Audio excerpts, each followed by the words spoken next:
Hello all, today we'll start to look at something called polymorphism. Polymorphism has been known to be very confusing for most people, so we'll begin with me telling you a basic example. If you wanted to make a computer game, and you wanted to include different types of evil enemies like monsters and aliens and ninjas, etc., but all these enemies shared a common function, and that is an attack function. But they all had their different styles of attack. So although these enemies had the same function, they used them in different ways. So polymorphism lets you call the same attack function on a variety of different objects, and because these objects are all enemies, they all inherit from the same class. So, even though you're calling the same function, which is attack, on different objects such as different types of monsters, they all know that the common factor is that they have to attack humans. So polymorphism basically lets us use the same function and have a variety of different results. That's the basic concept of polymorphism, but there is more to it than that. So we'll make the computer game, create a class, call it enemy, and then put a semicolon at the end. In the enemies, there'll be a monster and an alien, and each will have an attack power of how much pain they can inflict on you. So type int attack power. Then you need to make a function to set the attack power of each enemy. So make it public, void, set attack, power. It will take one parameter, a number, and use that number to set the attack power. So attack power equals A. So pass that in the value of 10. So the monster's attack power becomes 10. Next we'll make a monster class. This will inherit from public enemy class. Then we need to add things that are specific to monsters.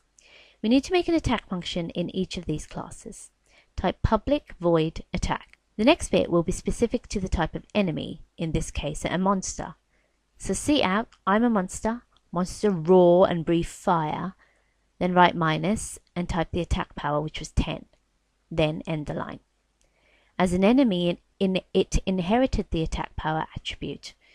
So we have a monster class which inherited everything from enemy class, and it has its own specific attack function. So it will say, I'm a monster, monster roar and breathe fire, minus 10. We'll copy this and make another class. This will be another enemy, this time the alien, and when the alien attacks, it will say, aliens will zap you. And the attack power will be minus 25. So then we have three classes. An enemy class, common to all enemies, and all the enemies have an attack power. But each enemy has their different style of attack.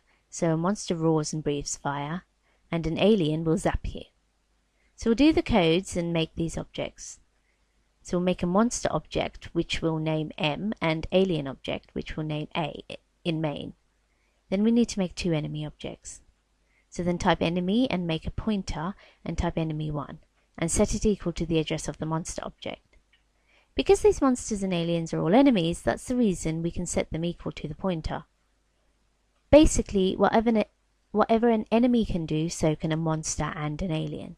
So enemy2, set it equal to alien address. Now it's important to remember when you're working with pointer functions, you need the little arrow. So any enemy object, you can call the attack power, whether it be monsters or aliens, they all have the attack power, and that's why this is valid.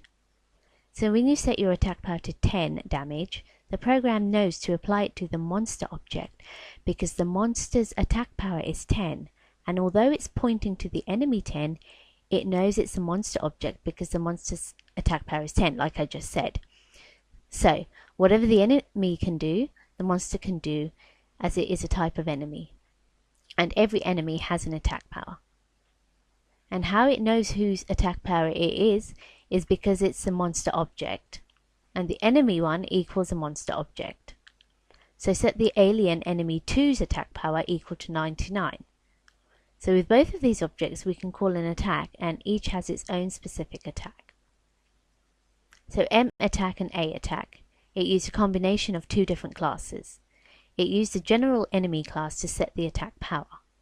It will use that attack power when it attacks. So a monster will be, I'm a monster, monster roar and breathe fire, 10. So when we build and run this,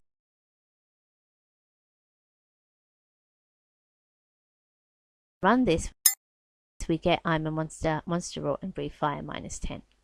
When we set the enemy 2, it knew it was working with the alien object, and when we set it equal to 25, it knew that when the alien zapped, it had an attack power of 25.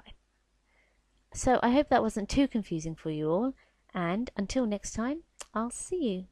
Bye bye.